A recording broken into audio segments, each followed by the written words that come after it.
A messy 3-star experience that nonetheless is kind of entertaining. If you've got 3 minutes, I'd love to tell you about Masters of the Universe. By the power of Grayskull, films are better than people! Exiled on planet Earth, Prince Adam must return to his homeworld Eternia to battle villainous sorcerer Skeletor. Masters of the Universe doesn't get too much wrong, but it doesn't get too much really right either, and its biggest problem is that it wants to be lots of different things, too many different things. A lot of the characters still have the same wacky design they did in the 80s cartoon, but they didn't quite have the guts to go full cartoon with it. So there's very serious armour and authentic looking spaceships, along with, silly hair and wacky goggles and loincloths. It's a shame they couldn't have just picked one. Sometimes it's a world that they want to make sense, sometimes it's a bit hyper-real, and sometimes it's just a bunch of silliness and references. It's a shame they couldn't have just picked one. Sometimes they want to tug on your heartstrings or give you real character development, and sometimes they just want to kind of lightly tease the concept, like, oh, Skeletor, he's got a skeleton for a face. And sometimes it's like an SNL skit, they're just mocking the whole reason they're making the movie, like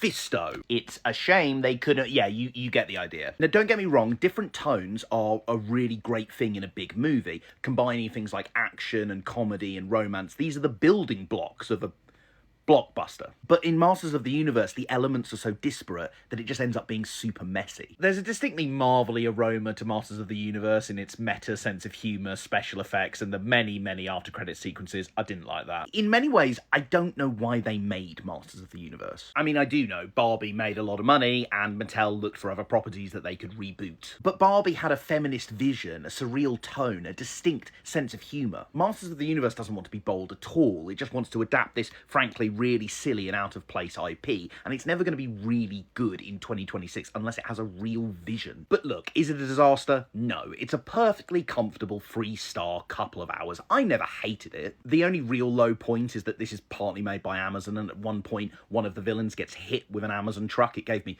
flashbacks to War of the Worlds. The high points? Well, Nicholas Galitzine is very watchable as a himbo with a heart of gold. But would you believe it, we finally found a good role for Jared Leto in Skeletor. It turns out that Jared Leto plays a ridiculous, pretentious, laughable villain really well. His Skeletor, although there's not really enough of him, is a bit like watching a bad actor try to do Richard III. It's just a shame that the whole thing isn't a bit funnier. Only about 20% of the jokes really land, but those 20% are a good chuckle. Ultimately, Masters of the Universe is a bit like going to an all-you-can-eat world buffet. No one really expects much going in, and they really shouldn't have put the baked beans right next to the sushi, but the lamb curry's pretty good, and there's a big bucket of nacho cheese. I think this analogy's getting away from me a bit. It's messy, and I'm not really sure who it's for. It's not really that bad, but it's not really that good either, and I just can't shake the feeling that there is a good Masters of the Universe film out there if they could just commit to something a little bit bolder.